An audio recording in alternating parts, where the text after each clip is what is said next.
Magandang araw, mga kapatid.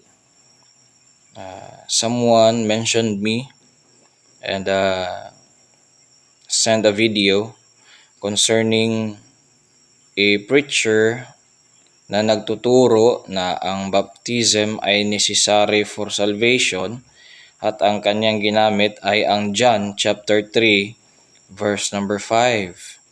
So, ngayong araw na ito, bibigyan natin ito ng justice is if this water mentioned in John chapter 3 verse number 5 is referring to a literal water, or it is referring to water baptism, or there is something that Jesus Christ wants us to tell. Ano po? So, ang question dito, does this verse, John chapter 3 verse number 5, teach that baptism is necessary for salvation? So, ang sagot dyan is no. This John chapter 3 verse number 5 is not teaching that baptism is necessary for salvation, because the only way of salvation that Jesus Christ taught in His Word in the Bible is only by grace through faith. Faith in what? Faith in the finished work of Christ on the cross, that He was died, buried, and raised again on the third day according to the Scripture. So makikita natin yan in 1 Corinthians 15, 1-4. So basahin natin ang talata. Sabi niya dito in verse number 1, Moreover, brethren, I declare unto you the gospel which I preach unto you, which also ye have received, and wherein ye stand. In verse number 2, by which also ye are saved. So napakaklaro, kapatid, na yung gospel na ipinreach ni Apostle Paul sa kanila, yun din yung means of God sa kanilang kaligtasan. So ano ba itong gospel na ito? So we're going to read in verse number 3, For I deliver unto you first of all that which I also received, how that Christ died for our sins according to the Scriptures, and that He was buried, and that He rose again the third day according to the Scripture, and that He was seen of Cephas, then of the 12. So, ang gospel, which is the means and the only means of God unto salvation, is the death, burial, and resurrection of the Lord Jesus Christ. That means the finished work of Christ on the cross. And He was raised on the third day to save us. So mga kapatid, if you're going to study this passage of Scripture, wala po diyaang baptism na makikita sa binasa natin. So if the gospel is the means of God unto salvation, you need to have faith in Christ, in His finished work on the cross, His death, burial, and resurrection. Then baptism has nothing to do concerning salvation. It has no part, even a small part, pertaining salvation, concerning salvation. So dito tayo ngayon, para naman hindi tayo matawag na dodging the verse na kanilang ginamit doon sa mga naniwala sa baptismal regeneration. Let us use the verse that they used para i-emphasize yung kanilang punto na baptism is necessary for salvation, which is hindi naman talaga. So isa lang ang ibig sabihin nito. They are getting the text out of context just to fit in their man-made doctrine. Ano po? So, ito, basahin natin ang John chapter 3 in verse number 5. Ito kasi ang sinabi dito. No, Jesus answered, Verily, verily, I say unto thee, except a man be born of water and of the Spirit, he cannot enter into the kingdom of God. Ito kasi ang mali, kasi usually pag walang proper hermeneutics, ang assumption. Ano po? Assumption. Nakabasa nga lang ng water is, ang ibig sabihin na nila, kasi they have that ideas na and their theology na uuna kahit na hindi naman sinusuportahan ng passage of scripture. Nakabasa lang ng water, ang ibig sabihin nila is baptism na kaagad. So, first, let us consider the passage. It is important to note that nowhere in the context of this passage is baptism even mentioned. Hindi na mention sa passage of scripture na ito sa conversation ni Jesus Christ at ni Nicodemus ang baptism even a single. Ano po? Kasi ang conversation ni Nicodemus at ni Jesus Christ is from chapter 3 verse 3 down to verse number 21. No? There is no baptism mentioned in that passage of scripture, even a single. Ang baptism na mention na in verse number 22 down to verse number 30. At kung titingnan natin sa pag-mention ni Jesus Christ, sa pag-mention ng baptism dito, in verse number 22 down to verse number 30, that is in different setting. Anong different setting? Magkaiba na lugar. Kasi dito, basahin natin ang John chapter 1 verse number 20, John chapter 2 verse number 23. Now when he was in Jerusalem at the Passover, Jesus Christ was in Jerusalem, and there was a man of the Pharisee named Nicodemus in chapter 3 verse number 1, a ruler of the Jews. The same came to Jesus by night and said unto him, Rabbi, we know that thou art a teacher came from God, for no man can do these miracles than thou doest, except God be with him. So dito na nagsimula yung conversation ni Nicodemus at ni Jesus Christ when Jesus was in Jerusalem this time. So pagdating ng verse number 22, after these things came Jesus and his disciples into the land of Judea. So kung ating titingnan, the passage of this conversation of Jesus Christ and Nicodemus, walang baptism na minention. Na-mention ang baptism nung doon na sila sa Judea. That is a different setting, mga kapatid. Because the conversation of Nicodemus and Jesus Christ takes place at Jerusalem, while this baptism was mentioned in verse number 22 down to 30 takes place in Judea. Ano po? And this things came Jesus as disciples of the land of Judea, and there he tarried with them and baptized. Napakalinaw po niyan, mga kapatid. Ano? So, yun nga. That is a different setting and also a different time from a discussion of Nicodemus and to their coming to Judea. So that is not the same. Kung titingnan mo yung context niyan, hindi talaga mag-coincide yan. No, different ang setting tsaka different ang time nila. Ganito.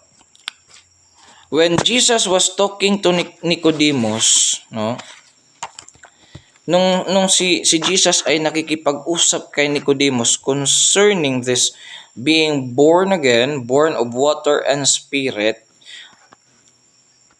let us also notice that Jesus Christ was active in his earthly ministry. Ibig sabihin, Nicodemus was under that old covenant. Jesus Christ is talking, he is active in his earthly ministry. Let us now consider this, mga kapatid. The Christian baptism was not yet in effect because Jesus Christ is still active in his earthly ministry. Kailan ba ibinigay ang Great Commission? Kailan ba binigay ang mandate? Kailan ba yun binigay? The moment Jesus Christ was And then the Holy Spirit, yun mga kapatid. So, Christian baptism was not yet in effect in this time. At saka makikita natin ang inconsistency niyan. And that is revealed in two passages. That is in the thief on the cross and Nicodemus. Kasi pag tatanungin mo yung naniniwala sa baptismal regeneration, pag tatanungin mo sila, bakit yung thief on the cross hindi na siya binautismuhan? Bakit doon sa cross na nampalataya lang siya, naligtas na siya? Ang sagot nila diyan is, it is because the thief on the cross was under the old covenant. That's why he don't need to be baptized to be saved. Then if that is the argument, bakit sinabi ni Jesus Christ kay Nicodemus, which was so happened a man under the old covenant also, na sinabi niya na you must be born of water and of spirit. So ginawa pa natin na sinungaling si Jesus Christ diyan. So the inconsistency of this stand we'll see, we can see it in these two passages of scripture, kasi yung sagot nila hindi consistent. Pasok labas yung sagot nila dito, mga kapatid. When Jesus told Nicodemus that he must be born again of water, that he must be born of water and spirit, he was not referring to the literal water baptism, but was referring to the need for spiritual cleansing or renewal. Yun yung ibig sabihin ni Jesus Christ doon. Water is often used figuratively of spiritual cleansing or regeneration that is brought forth by the Holy Spirit through the Word of God at the moment of salvation. Yun yung gustong ipahiwatig ni Jesus Christ doon. So basahin natin Ephesians chapter number 5, verse number 26. Ephesians 5:26. Ito. Ephesians chapter 5, verse number 26. That he might sanctify and cleanse it with the washing of water by the word. Napakaklaro po niyan, mga kapatid. That is brought forth by the Holy Spirit through the Word of God. Hindi po iyan literal na water baptism. Jesus Christ is not referring to the literal water baptism, but to the need for spiritual cleansing or renewal. And that is brought forth by the Holy Spirit through the Word of God at the moment of salvation. So this water and spirit stands for the cleansing and strengthening power of Christ, which wipes out the past and gives victory to the future. Yun yung ibig sabihin ni Jesus Christ dito. Hindi literal na water baptism, but the washing. Ito po, the cleansing or regeneration that is brought forth by the Holy Spirit. Yun po yun, mga kapatid.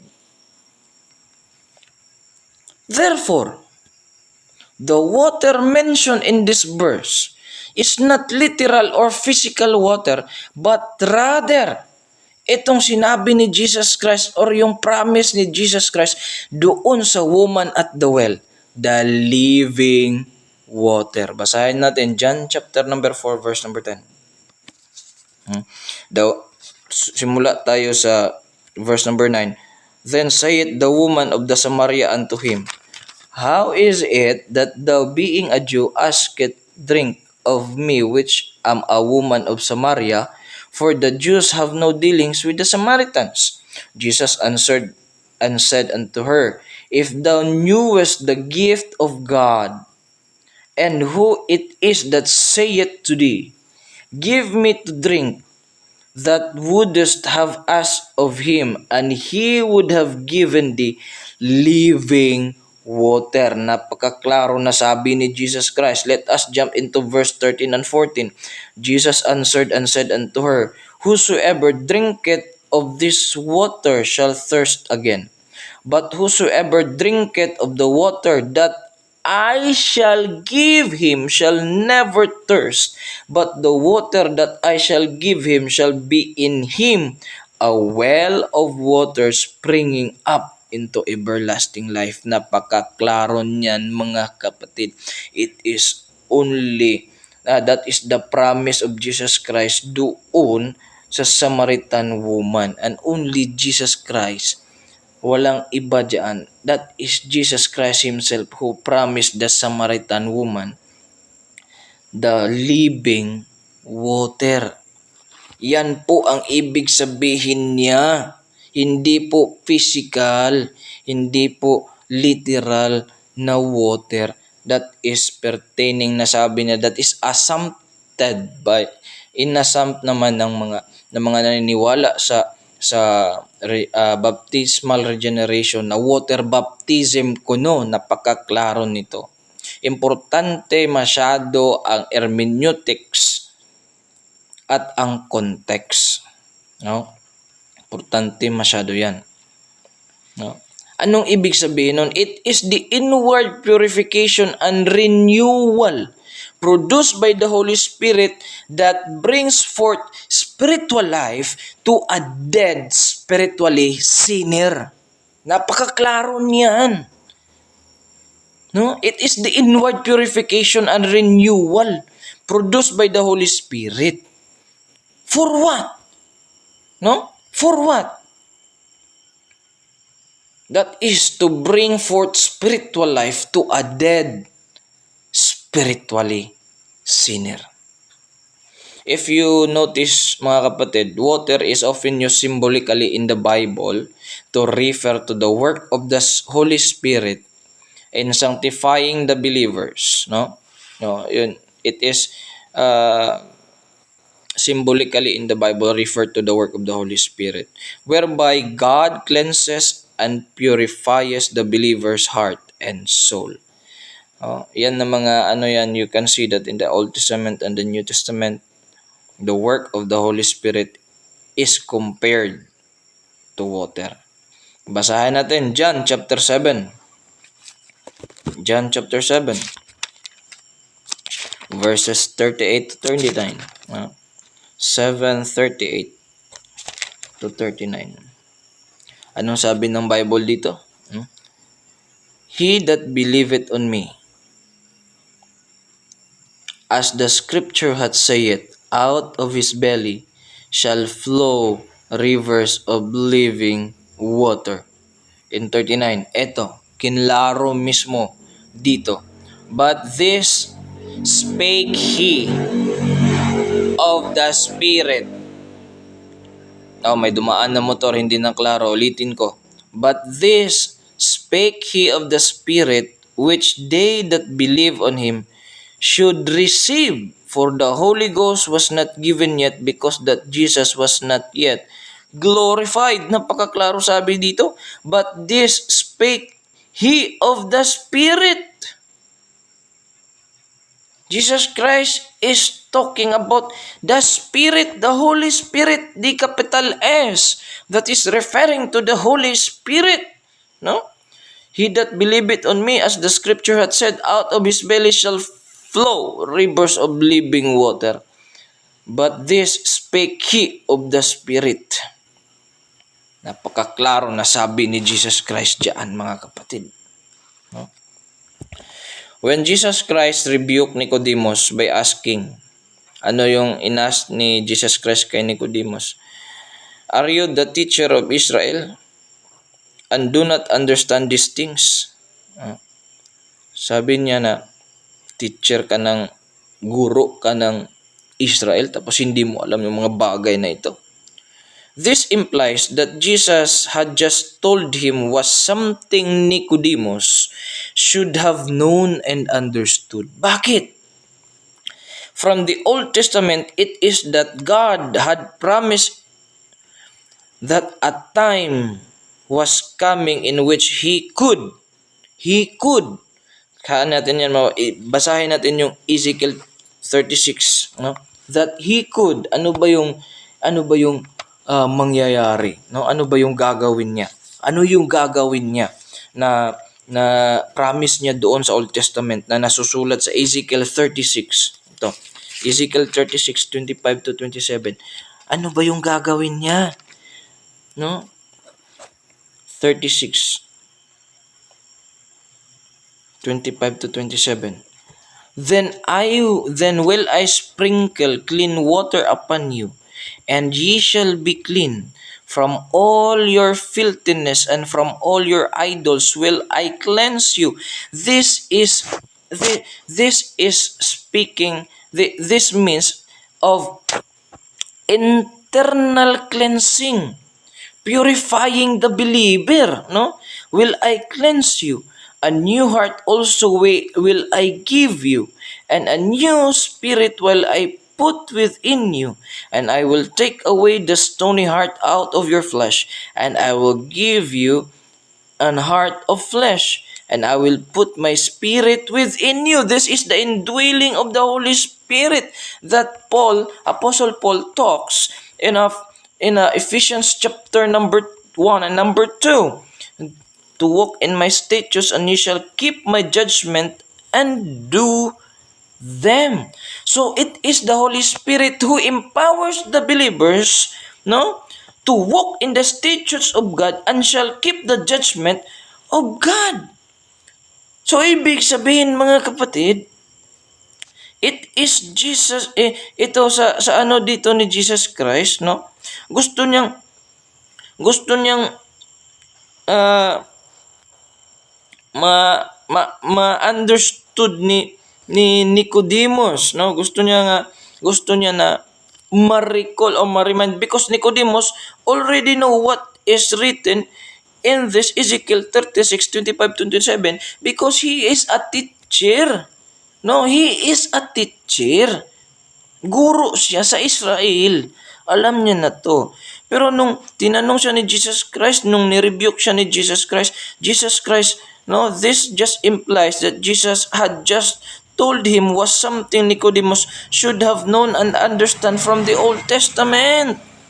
It is that God had promised in the Old Testament a time was coming in which He could, no? Anong gagawin niya? I will sprinkle clean water upon you, and ye shall be clean. From all your filthiness and from all your idols will I cleanse you. This is internal cleansing that is brought by the Holy Spirit, mga kapatid. No? A new heart also will I give you, and a new spirit will I put in you, no? And I will take away the stony heart out of your flesh, and I will give you an heart of flesh. And I will put my spirit within you. This is the indwelling of the Holy Spirit to the believer. So, this verse is talking about or teaching that baptism is necessary for salvation? No, that is really out of context. Cherry picking lang yan. Sa Bisaya pa, hagpat-hagpat lang na. No? That is not the context. But this verse clearly, no, does not teach baptism is required for salvation, but this water here is the internal cleansing that is referring to the living water Jesus Christ has promised to the woman on the well, no? It is the inward purification and renewal produced by the Holy Spirit that brings forth spiritual life to a dead spiritually sinner. Sana maintindihan natin yan. Let us not get the text out of context. Importante talaga merong proper hermeneutics. To those who believe in baptismal regeneration, pwede kayong maggawa ng remarks, tsaka itong mga arguments dito, i-counter ninyo. Let us put it informal, no? Let us put it formally. Oh. Oh, i-counter nyo itong mga arguments na to, i-counter nyo ito. Oh, kasi pag ipipilit nyo talaga na yan ay water baptism, yung preeminence of Christ talaga masasagasaan nyo. Not only that, no? Even the Holy Spirit masasagasaan kung ipipilit nyo yan na yan ay water baptism. So siguro klaro naman ang pag-dissect natin sa verse na ito. Ano ibig sabihin nito? Yun mga kapatid, the way of salvation will not change. Will always be, no, by grace of God through the finished work of the Lord Jesus Christ on the cross. That He was died, buried, and risen again on the third day to save us. Wala nang iba. Walang baptism sa gospel, walang Eucharist, walang good works, walang Ten Commandments. Ang gospel is the death, burial, and resurrection of Christ.